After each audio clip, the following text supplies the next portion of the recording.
Hello and greetings to all of you, wherever that you are in this beautiful world, which is now turning a little bit violent. In our neighborhoods, we are seeing a lot of riots, discomfort, pain, shouting, and demonstrations, which many of their voices are being unheard. The topic of our today's conversation is anger and violence, and how anger is affecting our lives on a day-to-day basis, how we can deal with it, and what is required to reduce such tension. Well, American Psychological Association defines anger as an emotion characterized by anti-organizations or towards someone or something that you feel it has deliberately done you wrong. Well, this is on the surface of the anger. Yes, we feel uncomfortable, we feel uh, disoriented, we feel out of our elements when things are going wrong against us, and that is normal. Our survival brain is functioning in a defensive position and we react to situations, and anger is one way that this unresolved situation, feeling, or emotions inside of us is coming out.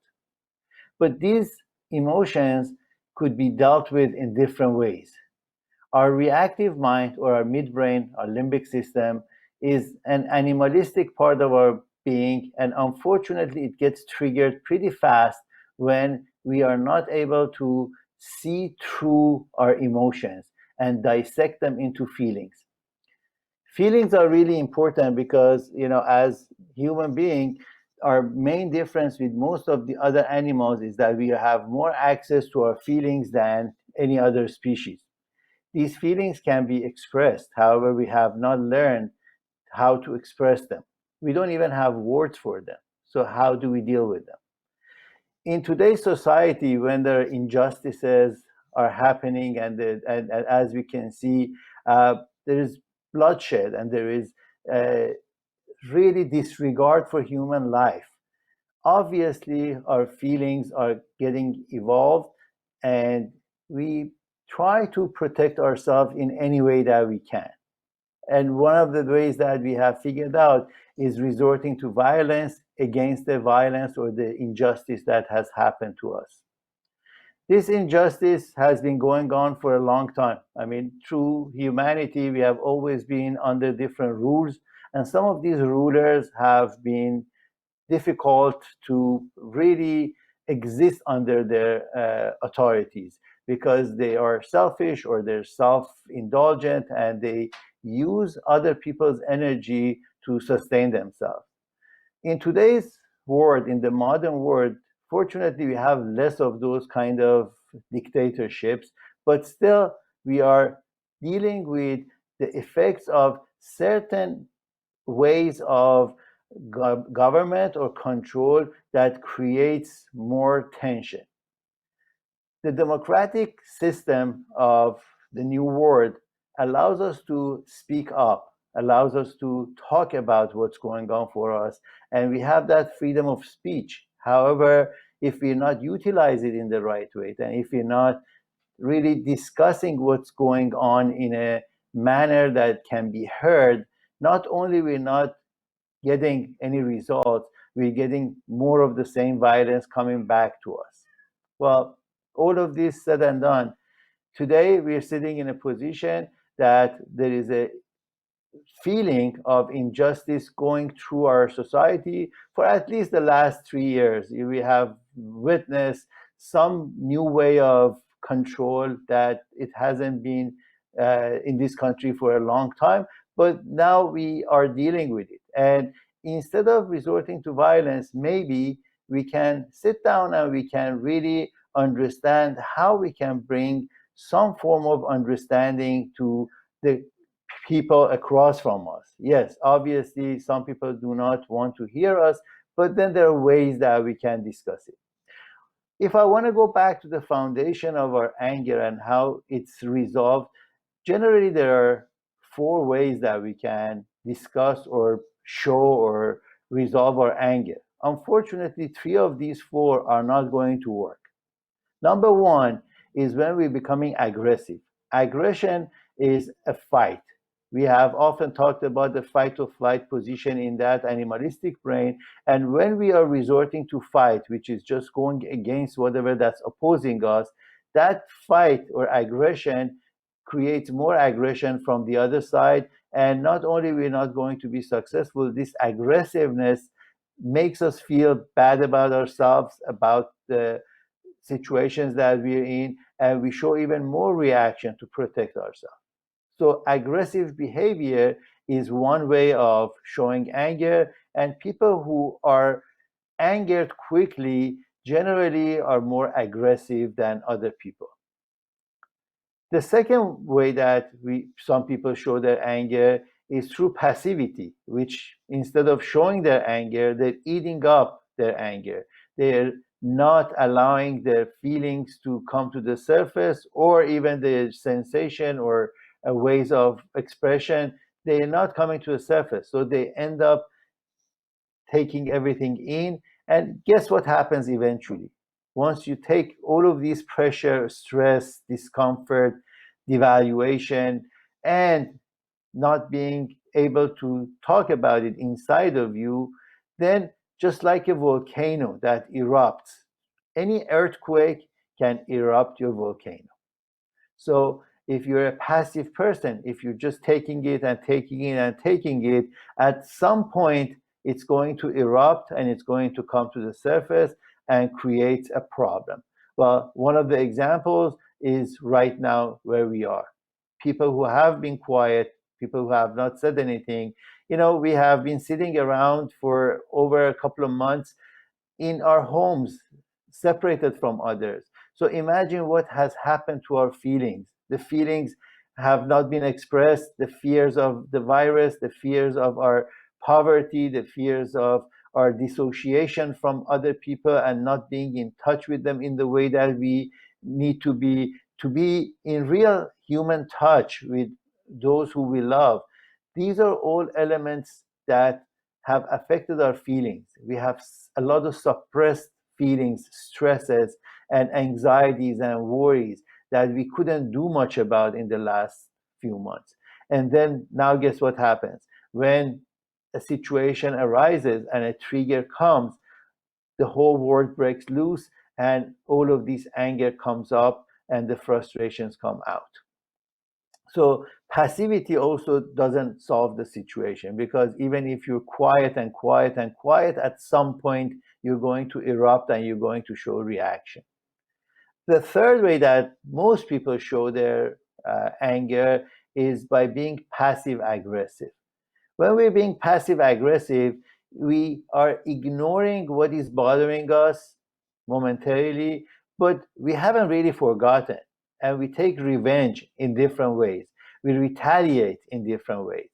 If we are not saying anything today, by doing something to sabotage whoever who has angered us, or the reasons that our stresses are getting increased, we are rebelling against that source of trauma or that source of lack of satisfaction. And then we show some reactions, even if they're indirectly.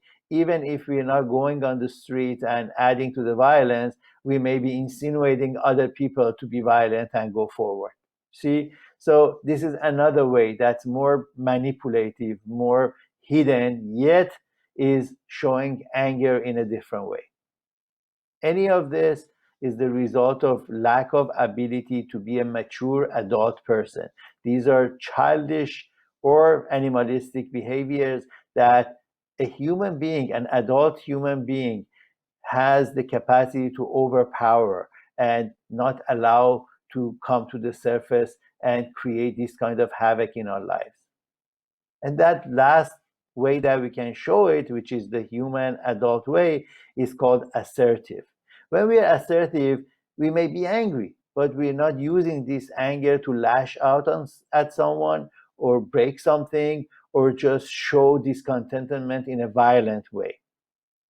We need to go back to our feelings and then figure out what is really bothering me on an internal level, not the trigger, not what's happening on the outside. What is happening to me? What is going on inside of me? And if I can find the words to talk about it or write them down or discuss them or post them, now we can just do something positive about our situation and venting and letting out steam. By doing this, now other people who are across from us, they can understand our position. They can have more empathy. They can have more possibility of coming towards us rather than going against us, like creating more violence and more sad outcomes. Well, let's talk about this a little bit further. What can we do about being assertive? Being assertive requires realization that we are not in a survival situation. Right now, with everything that's going on, we still have infrastructures, we still have resources, we still have families and friends, we still have something, some reliable, trustworthy source that we can go to, and we can talk about our frustrations, our traumas, our stresses, and let's find ways that we can get help. Although the help is not the way that we necessarily would like to have it, but there is still always some help. There is still organizations, people, ways that you can connect with like-minded sources who are more empathetic to your pain and suffering. So let's find those sources. I'm sitting here, Dr. Daniel Sadiq, as part of these resources. The reason that I'm speaking with you is to be a resource for healing and calming down the stresses and the mindset that creates more violence. I'm available to talk to any of you who are under pressure. Please contact me. Please contact other organizations. There are a lot of nonprofit organizations, including my own nonprofit organization, which is called All in Health Foundation. Besides our well-being, we are able to support you through our nonprofit organization called All in Health Foundation. And all you need to do is get in touch with us, and we will support you in any possible way that we can. In order to give you some more immediate support, I have 7 ways that you can calm down, you can cool off, and you can bring down your tensions. And these 7 approaches, each one of them can take a little bit off of your pressures, off of your senses of discomfort, and I hope that that could be helpful to you.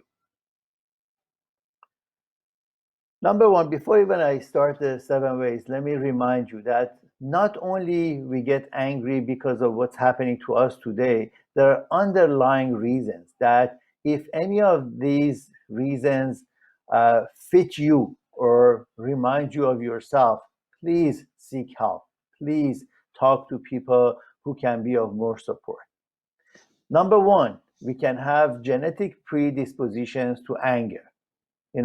Sometimes we come from a lineage of really angry families and members of families, and this is in our blood. When we are born, we are less comfortable, we are more sensitive, we can be more irritable, more touchy, and because we have these innate sensations of discomfort, then any discomfort that adds to our already high tension at birth creates more jolts and more problems in our day-to-day life. So if you are from a family that you see there is a lot of anger and violence in this family, chances are that you may be affected by something similar. So I really recommend to get help for that. This only consists about 33% of reasons that you may be angry at the most. And it can be salvaged, it can be solved by taking proper action, therapy, medication, and meditation, and different ways that you can calm down that kind of a mindset. Number two is from childhood traumas. Again, we go through life from the time that we're born until we become the adults in many different uncomfortable, atrocious environments. Sometimes these environments are so toxic and so disgusting that the feelings of these torture, sabotaging, and feelings of not belonging or not being valued are in us from a very, very early stage of life. And these are the traumas that we have experienced. And if we are traumatized, if we have been dealing with these traumas in our youth and earlier ages, and today we are affected vastly by the triggers that we get whenever we're facing similar situations, that is a huge factor in bursts of anger and discomfort. If you look around you and look at these people on the streets, I'm sure if you talk to them, you can understand that many of these people have not been in very happy families, in very happy surroundings or places of comfort and being valued. And all of these piling up to today's situation or other situations that they show reaction and they burst with anger. So this is the second way that we are affected from early on.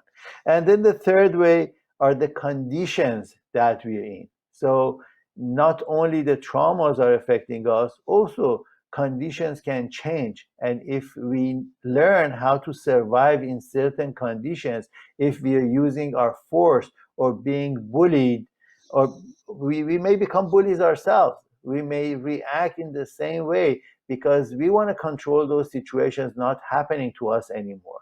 And then we resort to fighting and violence and doing unlawful activities in order to protect ourselves because our conditions are not good. Let's say the economical conditions, which seem bleak because of the virus and lack of work and finances. Imagine these conditions attribute to these riots that we have on the streets right now.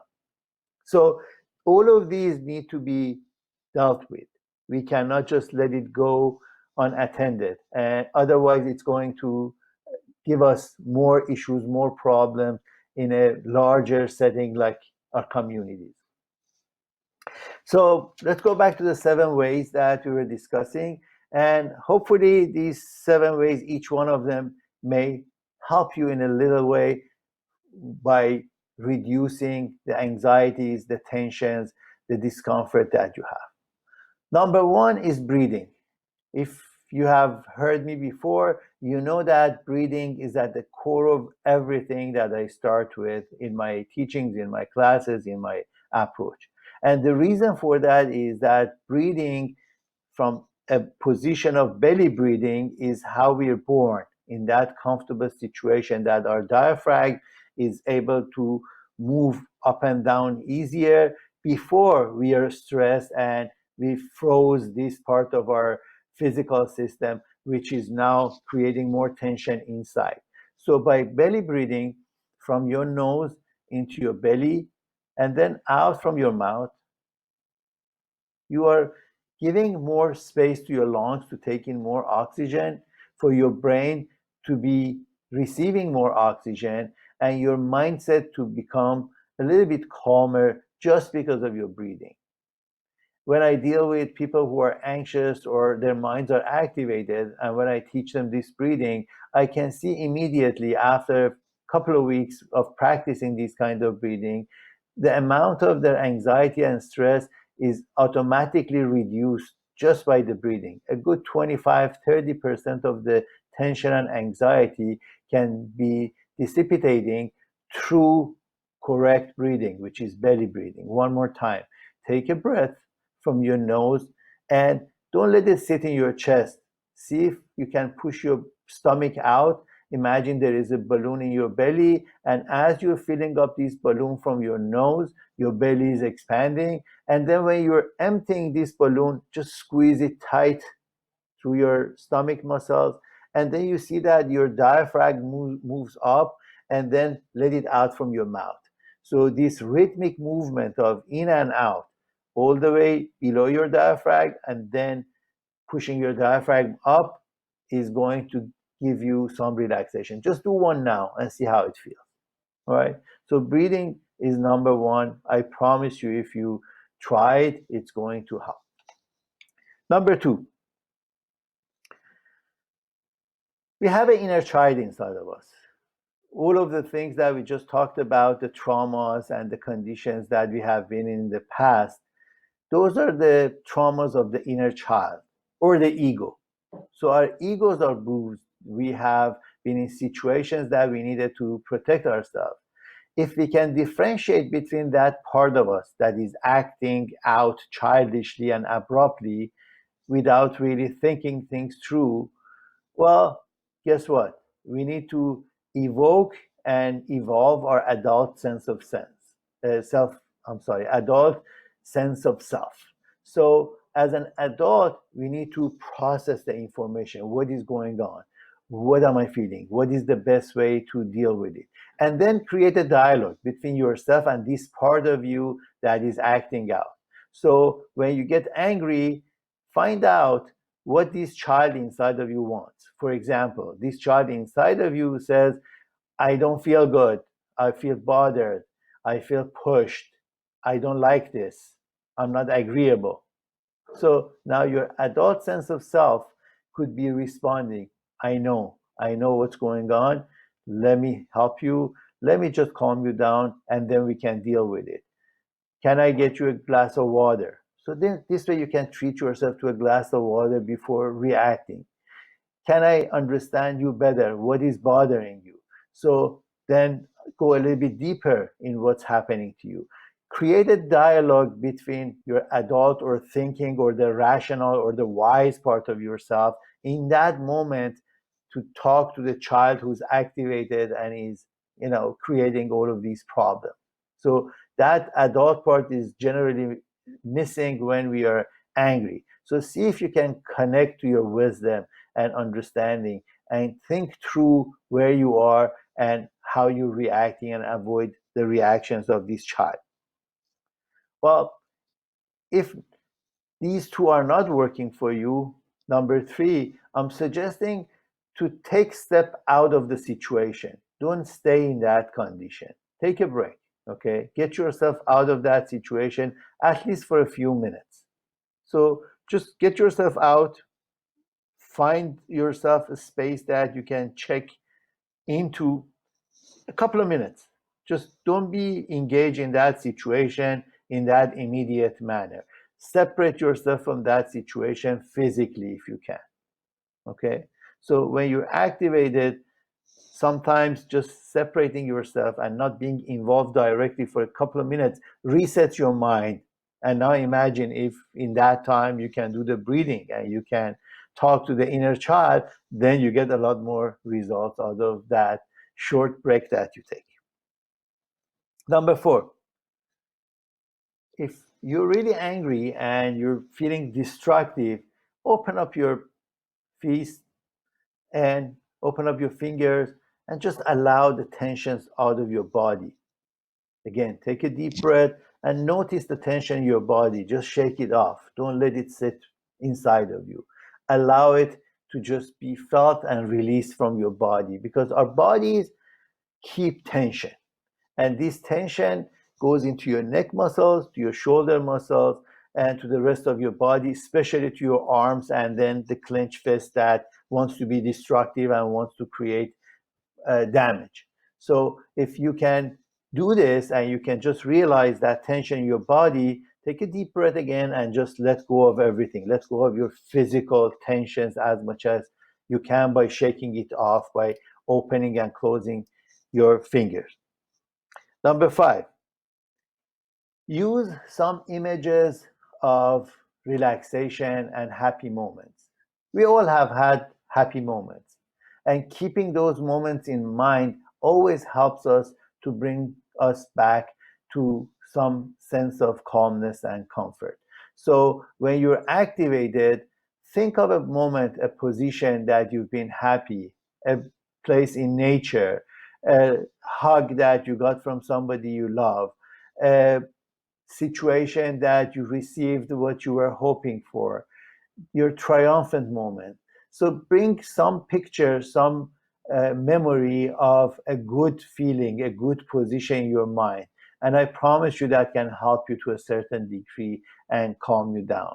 So keep these images. When you're seeing something beautiful, when you see a beautiful picture in nature, remember that picture, because later on it can come handy when you're upset and when you're angry.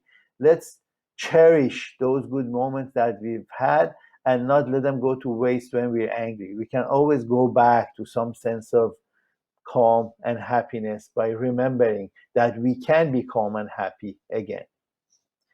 Number 6, I've talked about this a lot, but I'm going to repeat it one more time. Realize your feelings and discuss your feelings. So when you're angry, instead of bursting out, you need to say what's going on. Anger is an emotion which consists of many feelings.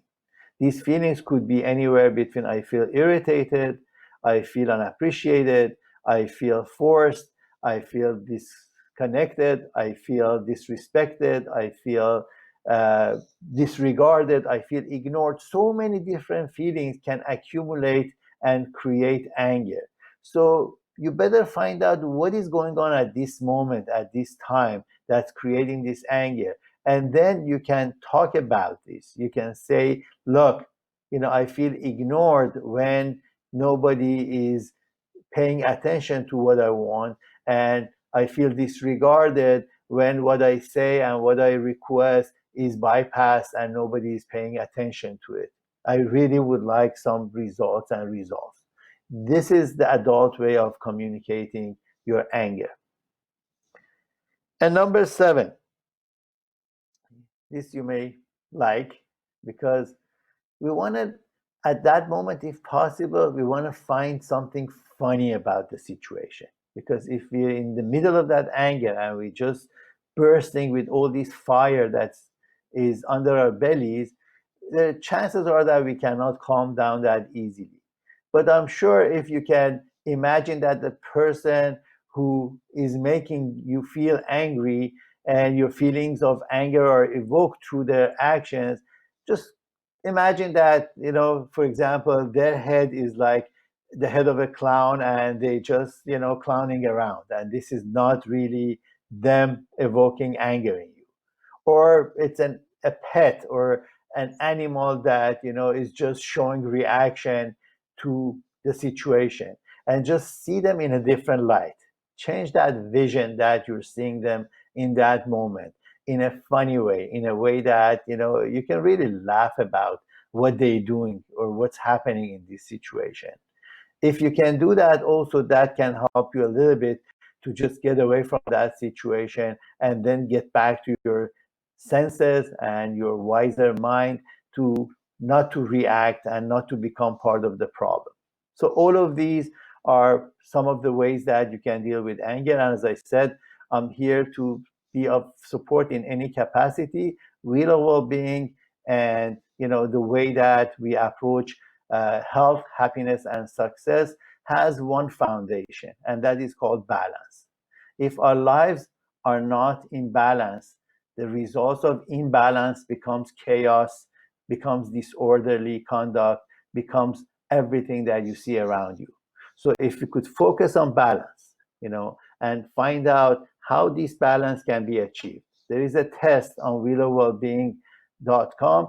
I would like you to take a look at this test, and you can find the areas that imbalances may be happening inside of your life or inside of your body. And please take a look at the website willowwellbeing.com and take that test. There is no cost to you, only you can see that this will be a part of your growing up, knowing what areas of your life is not compliant with everything else that you're pursuing.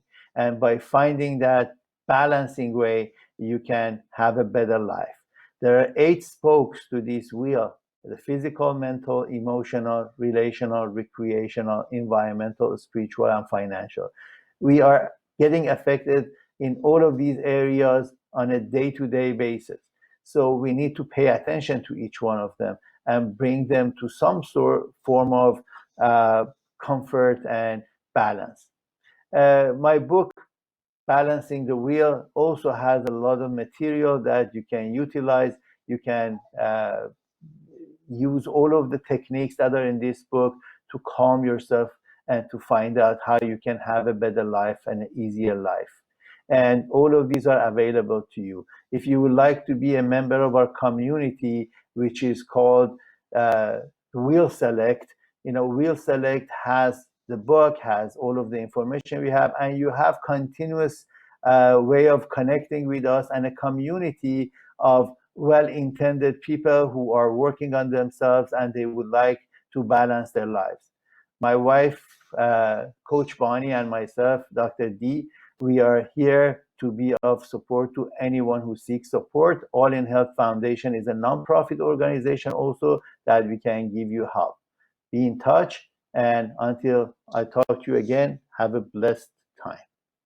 Thank you, and let go of the anger. Instead, find out how you can express yourself.